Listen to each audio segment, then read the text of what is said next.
নমস্কার বন্ধুরা, আমার চ্যানেলে সবাইকে স্বাগত জানাই। আশা করছি তোমরা সবাই ভালো আছো। তো চলো আজকে তোমাদের জন্য নিয়ে চলে এসেছি একটা নতুন রেসিপি। আজকের রেসিপি হলো হোয়াইট সস চিকেন পাস্তা।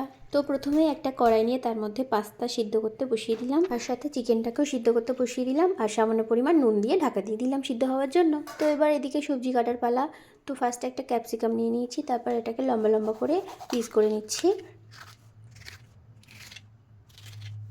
ব্যাস, ক্যাপসিকাম কাটা রেডি। তারপর গাজর কেটে নিলাম, বিনস কেটে নিলাম একটু বড় বড় করে। আর এদিকে দেখো পাস্তা পুরো সিদ্ধ হয়ে গেছে। তো এবার পাস্তাটাকে ভালো করে জল ঝারিয়ে নিয়ে ঠান্ডা জল দিয়ে ভালো করে ধুয়ে রেখে দিলাম। এবার কড়াইয়ের মধ্যে বাটার গরম করে তার মধ্যে আগে থেকে কেটে রাখা সবজিগুলোকে একটু ভেজে নিচ্ছি।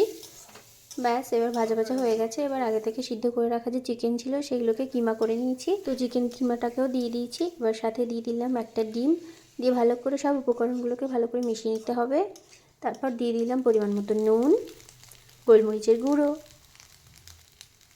দিয়ে ভালো করে মিক্স করে নিলেই রেডি হয়ে যাবে সবজিটা।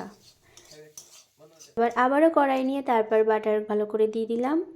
ব্যাস, একটু বেশি করে বাটার নিয়ে এবার দিয়ে দিলাম 1 চামচ ময়দা। এবার একটা ব্লেন্ডারের সাহায্যে, হাত ব্লেন্ডার যেটা, সেটা দিয়ে ভালো করে ঘুরিয়ে নিয়ে অল্প অল্প করে দুধ দিয়ে ভালো করে মিশিয়ে হোয়াইট সসটা রেডি করে নিতে হবে। ব্যাস, আমাদের হোয়াইট সস রেডি হয়ে গেছে। এবার আগে থেকে সিদ্ধ করে রাখা পাস্তাটাকেও দিয়ে দিলাম।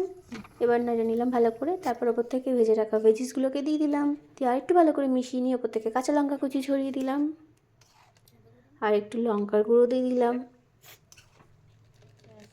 ব্যাস, সব শেষে একটুখানি মধু ছড়িয়ে দিলে রেডি হয়ে গেল আজকের রেসিপি। এবার বাটিতে সার্ভ করার সময় ওপর থেকে স্প্রিং অনিয়ন ছড়িয়ে দিলে রেডি হয়ে গেল আজকের recipe white sauce chicken pasta. তো চলো টাটা আজকের মতো, আবার দেখা হবে নেক্সট ভিডিওতে। Bye bye.